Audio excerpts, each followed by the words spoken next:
प्रयास करना, जब जब जिस जिस महीने में जो जो प्रदोष पड़ा करे, जब प्रदोष पड़े बन सके 1 बेलपत्र, बन सके 5 बेलपत्र, शमी पत्र, हरे मूंग, हरा मूंग, बेलपत्र, एक कलश के अंदर थोड़ा सा पानी लेकर 1 बेलपत्र, हरा मूंग, शमी पत्र डालकर और उसमें थोड़ा सा गुड़ डालकर भगवान शिव का स्मरण कर कर प्रदोष काल में, मान लो कोई काम आपका बहुत जरूरी है, बहुत दिनों से अब थक गए हैं, नहीं हो रहा, कर्जा बढ़ रहा है, धन नहीं आ रहा, व्यापार नहीं चढ़ रहा, ये समस्या बहुत प्रबल है, कोई एग्जाम में बैठ रहे हो नहीं हो रहा, परीक्षा भी दे दी है, रिजल्ट आने ही वाला है, तो भी प्रदोष काल में, प्रदोष के समय वो जल, मूंग, समित्र और बेलपत्र और गुड़ का शंकर के शिवलिंग को समर्पित करना प्रारंभ कर दो। 2 या 3 प्रदोष करोगे, बाबा आपकी मनोकामना शीघ्र पूर्ण कर देगा। 2 या 3 करोगे, बाबा करेगा। है कि सोमवार की अगर प्रदोष पड़ती है, बहुत ध्यान से सुनना महाराज, सोमवार की प्रदोष पड़ती है तो शंकर भगवान कैलाश पर निवास करते हैं। मंगलवार की प्रदोष पड़ती है तो शिव काशी में निवास करते हैं। बुधवार की प्रदोष पड़ती है तो शिव रजत भवन में निवास करते हैं। गुरुवार की प्रदोष पड़ती है तो शिव गंगा के स्थल पर निवास करते हैं। शुक्रवार की अगर प्रदोष पड़ती है तो शिव नीलकंठ पर विराजमान होते हैं। शनिवार की अगर प्रदोष पड़ती है तो शिव शमी के वृक्ष के नीचे रहते हैं। और रविवार की जब प्रदोष पड़ती है तो शिव बेलपत्र के पेड़ के नीचे निवास करते हैं। महाराज ये एकादशी शंकर से कह रही है कि आपका स्थान ये नहीं कि आप कैलाश पर मिले, बार को उस तिथि के दिन उस अनुकूल।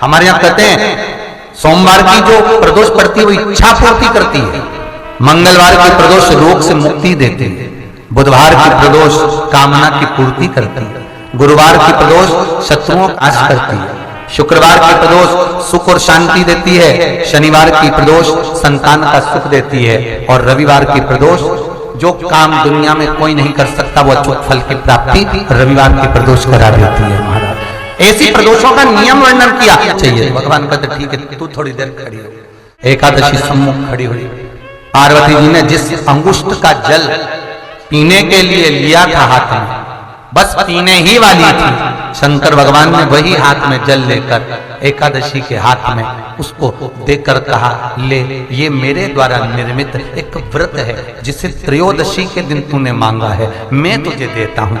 आज इस व्रत का फल मैं तुझे प्रदान करता हूँ। अब जिस जीवात्मा को लेकर जाएगी उसका पाप प्रबल नहीं होगा। किसी स्त्री, पुरुष, बालक, बुजुर्ग जो भी होगा जिसने प्रदोष का व्रत करा होगा वो जीवात्मा को तू किसी फल की कामना से नहीं स्वतः ही लेकर चली जाए, उसमें कोई कामना नहीं है। बन सके जीवन में 11 प्रदोष या 26 प्रदोष करने के बाद आप उसका उद्यापन कर विराम भी दे सकते, पर जीवन में एक बार प्रदोष का व्रत मौका मिले, जिस कामना से जिस दिन का भाव आपके मन में आए कि मुझे रोग से मुक्ति पाना है तो ये प्रदोष मुझे करना है भाई, और रोग मुक्ति के लिए हम जो भी आपके मन में आ रहा है, संतान प्राप्ति के लिए शनिचरी प्रदोष, आप उसका स्मरण करें। फिर लिखा शिव महापुराण में, बड़ा सुंदर लिखा विद्या जी, मान लो आप प्रदोष का व्रत नहीं कर सकते, आप अगर व्रत नहीं कर सकते तो प्रदोष के दिन, प्रदोष काल में शाम का समय सूर्यास्त का कुछ पल, कुछ घड़ी के पहले से लेकर बाद तक का प्रदोष काल के अंतर्गत आप शंकर जी के मंदिर में जाकर 1 लोटा पानी, 5 बेलपत्र भी अगर समर्पित करते हैं तो संपूर्ण प्रदोष का फल आपके भाग्य में प्रबल हो जाए। शिव महापुराण में इस बेलपत्री की जड़ में ओम शब्द लिखकर, अक्षर लिखकर उस पर एक बेलपत्र समर्पित कर कर शिव जी से अपनी कामना कर कर, जो प्रदोष के दिन, प्रदोष काल के, जब कभी ऐसा लगे जीवन में कि मैं बहुत दुखी हूं और कष्टमय जीवन चल रहा है और कोई समस्या का हल ही नहीं मिल रहा, बहुत दिन हो गए जूझ रही हूं मैं इन समस्याओं से, तो बेलपत्री की जड़ के अंतर्गत, जो बेलपत्री का बड़ा वृक्ष हो उसकी जो जड़ हो उस जड़ पर लाल चंदन घिसकर या लाल चंदन से कटोरी में घिसकर लेकर जाएं। शिव जी पर लाल चंदन से पूजन करने के बाद में उसी चंदन को लेकर आकर बेलपत्री की जड़ के अंतर्गत ओम अक्षर को लिखकर एक बेलपत्र अपनी कामना कर उस जड़ पर बेलपत्री के समर्पित करना। पहले कथा में कहा है कि बेलपत्री कोई साधारण सा वृक्ष नहीं है, इसको केवल साधारण मत मानना, ये कोई सादा सा वृक्ष नहीं है। बेलपत्री की जड़ में ओम शब्द लिखकर, अक्षर लिखकर उस पर एक बेलपत्र समर्पित कर शिव जी से अपनी कामना कर जो प्रदोष के दिन, प्रदोष काल के अंतर्गत बेलपत्री के वृक्ष की पूजन कर ये नाद कर ओम अक्षर का नाद कर स्मरण कर आता है। ज्यादा से ज्यादा कहेंगे तो 4 दिन 5 दिन में या 6 दिन में मेरा देव अधिदेव महादेव जो समस्या और टेंशन जिंदगी में चल रहा होता है उससे थोड़ा बहुत तो निजात मेरा देव अधिदेव महादेव उसी समय करना प्रारंभ कर देता है। शिव कृपा होने लगती।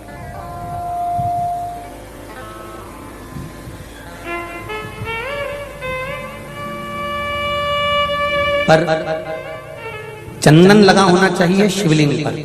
पहले शिवलिंग पे चंदन लगाना है, उसके बाद लेकर जाना। कौन से दिन? जम के बोलो जरा। प्रदोष समय, प्रदोष काल। लग रहा है कि जूझ रहे हैं हमारे जीवन में, बहुत बहुत टेंशन, बहुत समस्या। ओम अक्षर का नाद मूल होना चाहिए। आप में से कितने लोग शिव मंदिर जाते हैं? सभी लोग जाते हैं ना। तो शंकर जी के मंदिर जाते हैं तो आप जब वापिस लौट कर आते हैं तो नंदी के कान में, जब हम नंदी से कुछ कहते हैं, आप लोग जब वापिस लौट कर आते होंगे तो नंदी से कहकर आते होंगे ना कुछ ना। तो जब हम नंदी से कुछ कहकर आते हैं, आपने देखा होगा कई लोग नंदी के कान में कुछ कहते हैं। फिर नंदी का जो सींग होता है उस सींग के बीच में से शिवलिंग का दर्शन करते हैं।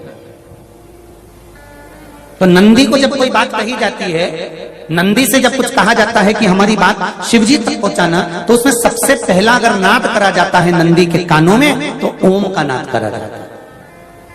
आप सीधे जाकर अगर कहेंगे नंदी को कि हमारी ये बात है, आप वहां तक पहुंचा देना, तो नंदी उस बात को कहे चाहे नहीं कहे, पर जब आप नंदी के कान में ओम कहने के बाद में अपने हृदय की बात कहते हैं, तो जैसे एक पत्र आपने भेजा और पत्र को तुमने लिफाफे के अंदर रख दिया, रखने के बाद में तुमने एड्रेस भी लिख दिया। समझ लेना बहुत अच्छे से।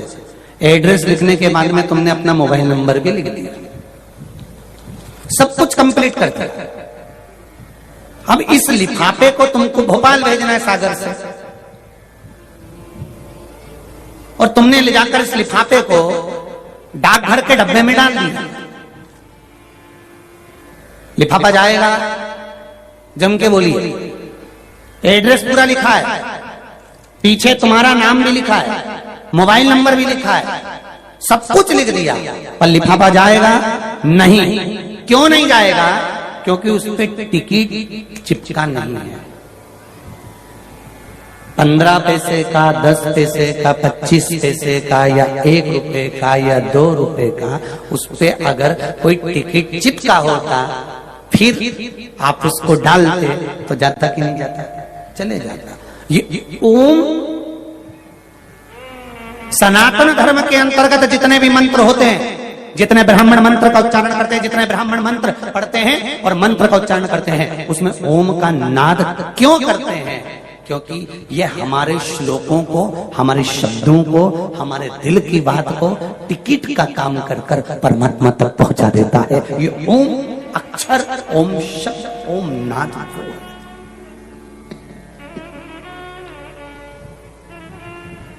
वहां तक पहुंचा।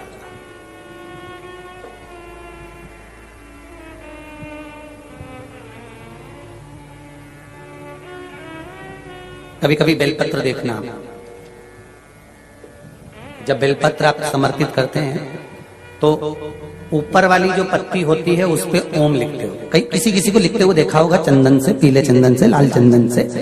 सबसे मूल 3 पत्तियों में बीच वाली जो पत्ती है उस पे ओम लिख दिया, फिर इधर वाली में लिख दिया नमः, इधर वाले में लिख दिया शिवाय।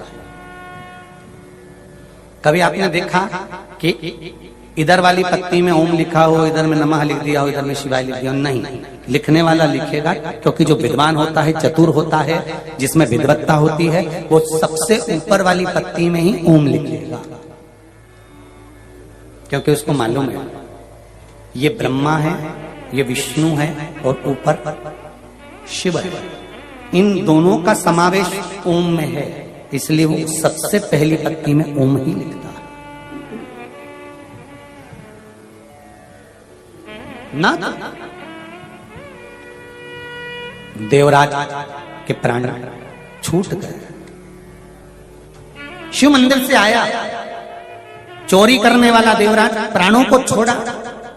एक लोटे जल की महत्वता जानकर माता, उनकी देवराज की मां जो जल चढ़ाती थी, उसका फल यह मिला कि देवराज के प्राण जहां छूटे वहां कोई दूसरा वृक्ष नहीं था, बेलपत्री के वृक्ष के नीचे प्राण छूटे।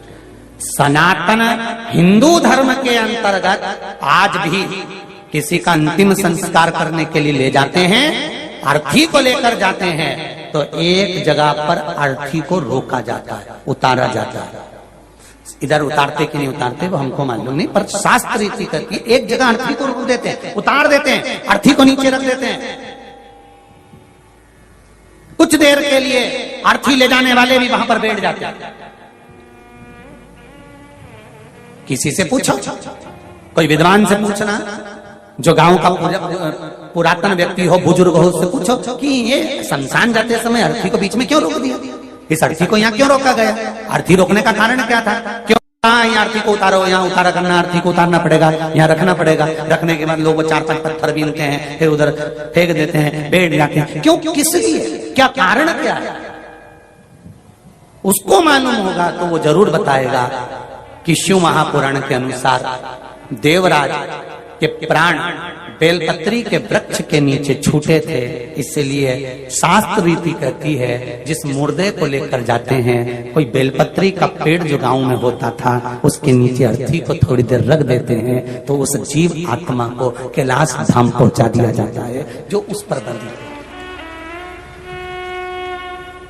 अब आज के जमाने में तो बेलपत्री का वृक्ष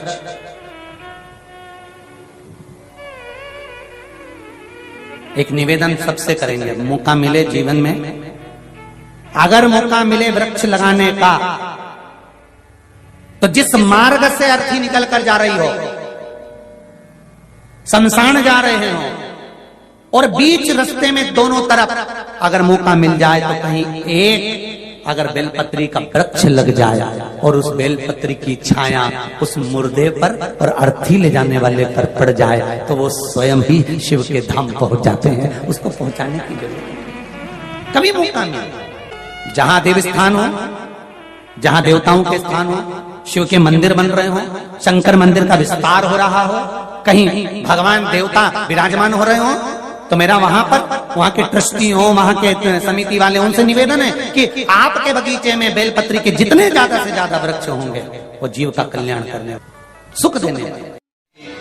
कल प्रदोष पड़ेगा, बुधवार की प्रदोष पड़ती है तो शिव रजत भवन में निवास करते हैं। बुधवार की प्रदोष कामना की पूर्ति करती है। मेरी जीजी से, मेरी बहन से निवेदन है, तुम दुनिया के साल भर में कितने भी व्रत कर लो, तुम कितने भी उपास कर लो, तुम कितनी भी पूजन कर लो, तुम कितना भी अनुष्ठान कर लो, सारे व्रतों पर, सारे अनुष्ठानों पर, सारी पूजन पर, सावन के महीने के जो सोमवार होते हैं, जो शिवरात्रि होती है, जो प्रदोष होती है, ये पूरे साल के व्रतों पर प्रबलता प्रदान करते हैं, बल देते रहते हैं। पर निवेदन है, सावन के सोमवार का व्रत करो, पर ऐसा व्रत मत करना कि तुम्हारे व्रत करने से परमात्मा को भी टेंशन हो जाए।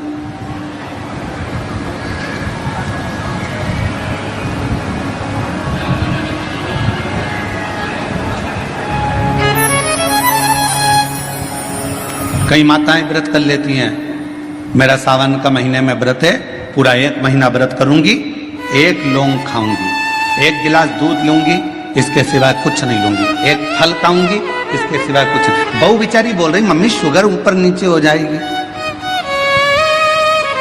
तुम्हारा बीपी ऊंचा नीचा हो जाएगा, तुम तो खाओ पियो। अब आपको पूरे महीने भगवान शंकर की आराधना भी करना है, पूजन भी करना है, अर्चना भी करना है, जाप भी करना है, कथा भी सुनना है, मंदिर भी जाना है। और मालूम पड़ा ऊपर से तुम बीमार पड़ गए, बीमार पड़ गए तो क्या मंदिर जा पाओगे? जम के तो बोलो नहीं। आराधना कर पाओगे? बैठकर भजन कर पाओगे? कथा सुन पाओगे? नहीं। इसलिए व्रत ऐसा करना जिस व्रत में तुमको भी टेंशन नहीं, तुम्हारे परिवार को भी टेंशन नहीं, और भगवान शंकर को भी टेंशन नहीं, किसी को चिंता नहीं। तुम्हारे व्रत करने से किसी को परेशानी नहीं। मालूम पड़े तुम भोजन का त्याग कर दो, इसका त्याग कर दो, उसका त्याग कर दो, सब चीजों का त्याग कर दो और बीमार पड़ जाओ, तो शिव महापुराण की कथा कहती है ऐसा तप, ऐसी साधना किसी की। कई माताएं तो ऐसी भी होती हैं भाई, पत्र लिखती हैं, कहे गुरुजी हमारे घर में अभी इनकी तबीयत ठीक हुई, फिर ससुर की तबीयत खराब हो गई, देवर का हो गया, देवरानी का हो गया, सास की हो गई, मेरी हो गई, बच्चे बीमार पड़ रहे हैं, कहीं कोई बीमार पड़ रहा है, कोई बीमार पड़ रहा है, एक ना एक घर में बीमार पड़ते ही रह रहे हैं, कोई ठीक रह ही नहीं पा रहा। गुरुदेव हमारे घर में कोई दोष हो गया क्या, या हमारे पूजन के कक्ष में कोई तकलीफ हो गई, या हमारे घर में पितृदोष हो गया, वास्तु दोष हो गया, काल सर्प दोष हो गया, एक बीमार पड़ता एक ठीक होता, फिर बीमार पड़ता फिर ठीक होता, फिर बीमार पड़ता फिर ठीक होता। शिव महापुराण की कथा कह रही है, शंकर भगवान का चरित्र कह रहा है। सावन के महीने में प्रदोष का जो दिन आए, 2 प्रदोष श्रावण के महीने के 2 प्रदोष पड़ेंगे। किसी भी प्रदोष पर एक पीपल के पत्ते पर कनेर का पुष्प अपने घर के अंदर रख लीजिए प्रदोष के 1 दिन पहले, और प्रदोष वाले दिन उसको बहते हुए पानी में डाल दीजिए। जिंदगी में जो तुम्हारे यहाँ तकलीफ चल रही है, एक उठ रहा है, एक बैठ रहा है, एक बीमार पड़ रहा है, एक ठीक हो रहा है, फिर बीमार पड़ रहा है, फिर ठीक हो रहा है, ये ठीक हुआ, फिर इसको हो गया, फिर इसको कुछ हो गया, फिर किसी को कुछ हो गया, अर्थात शिव का नाम लेकर। और फिर ही ध्यान देना, इस क्रम को करने के लिए आपको तुमरुकेश्वर महादेव का नाम लेना पड़ेगा। कौन से महादेव का नाम बोलना है? तुमरुकेश्वर महादेव, जिन्होंने भगवान शंकर की अविरल भक्ति को धारण करा। एक शिव और एक गुरु, 2 वाणी पर अगर भरोसा निश्चित है तो यह मानकर चलो कि भगवान शंकर आपके जीवन में कभी तकलीफ आने ही नहीं देगा। एक शिव की वाणी, एक गुरु की वाणी।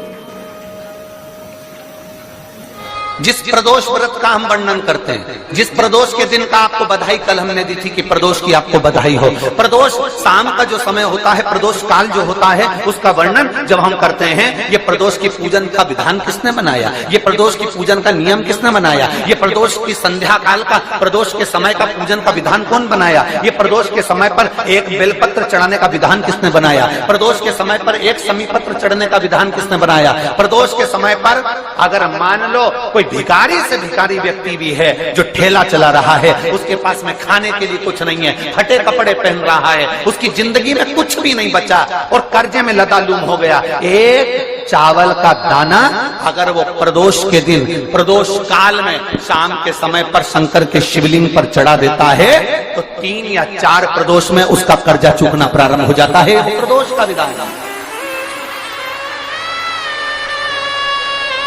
इतना ये प्रदोष का वर्णन करा किसने, इतना प्रदोष की महत्वता बताई किसने,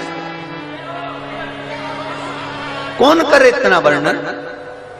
अगर प्रदोष की महत्वता बताने वाला कोई है, इसीलिए मेरे शंकर भगवान माता सती को लेकर कुंभज ऋषि के यहाँ, अगस्त ऋषि के यहाँ कथा सुनने के लिए गए थे, क्योंकि उनके बराबर कोई शंकर के महत्व को बता नहीं सकता और प्रदोष के महत्व को नहीं बता सकता। सती मैया को प्रदोष का महत्व बताने के लिए शंकर सती जी को लेकर कुंभज बाबा के यहाँ गए थे, अगस्त ऋषि के, कि प्रदोष के महत्व को तो जानो सती तुम। तुम प्रदोष के महत्व को तो सती जानो, तुम प्रदोष के महत्व को तो सती पहचानो कि प्रदोष का महत्व क्या होता है, प्रदोष काल का महत्व क्या होता है, प्रदोष के समय का महत्व क्या होता है। जिस समय पर सूरज डूब रहा हो, चंद्र प्रकाशित हो रहा हो, दोनों का मेल हो रहा हो, ना तो पूरा सूरज डूबा है, ना पूरा चंद्र आया है, ना पूरा अंधेरा है, ना पूरा उजाला है, उस समय को प्रदोष काल कहा गया, उस समय को प्रदोष का समय कहा, प्रदोष काल कहा। अब कई लोग हमसे कहते हैं गुरुजी आप हमको प्रदोष का समय बताया करो कि प्रदोष काल किसको कहते हैं, प्रदोष का समय किसको कहते हैं। अब एक बात हम आप सबसे कहना चाहते हैं, जितने लोग आस्था चैनल पर सुन रहे हैं, जितने फेसबुक यूट्यूब पर सुन रहे हैं और जितने रेवाड़ी की इस पवित्र धरा पर कथा को सुन रहे हैं, आप सबसे एक बात कहना चाहिए, अगर हम समय देखकर बताएं आपको कि शाम को 6 बजे, 6:30 बजे, 6:30 पे लेकर 7:30 के बीच में ये समय है, या 5:30 से लेकर 6:30 तक का ये समय है, या हम तुमको बोल दें कि इतनी बजे ये समय प्रदोष काल का रहेगा या इतनी बजे ये समय रहेगा, तो देखिए कभी कभी ठंड का समय आता है तो दिन जल्दी ढल जाता है, कभी कभी गर्मी का समय रहता है तो दिन बहुत लेट ढलता है। इसलिए समय की गणना से मत चलो, आप तो ये अंदाजा लगाकर रखो कि दिन ढल रहा हो,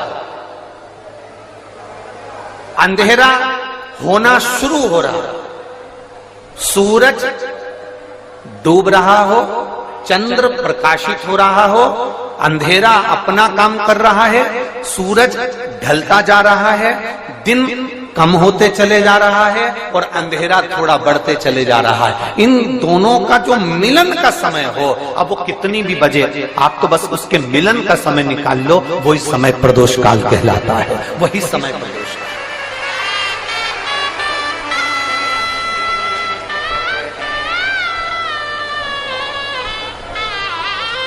अब प्रदोष काल की पूजन का विधान किसने बनाया, कोई आपसे पूछे तो क्या बताओगे, जम के बोलो जल्दी से, कौन ने बताया था, अगस्त ऋषि। प्रदोष का नियम बना लो, शिव जी के शिवलिंग पर 5 जगह पर त्रिपुंड लगाना, चंदन का, समझेंगे अच्छे से। मान लो शंकर भगवान का शिवलिंग है और ये शिव जी का शिवलिंग है, ये जलाधारी है, ये गणेश जी का स्थान, कार्तिकेय का स्थान, बीच में अशोक सुंदरी का स्थान।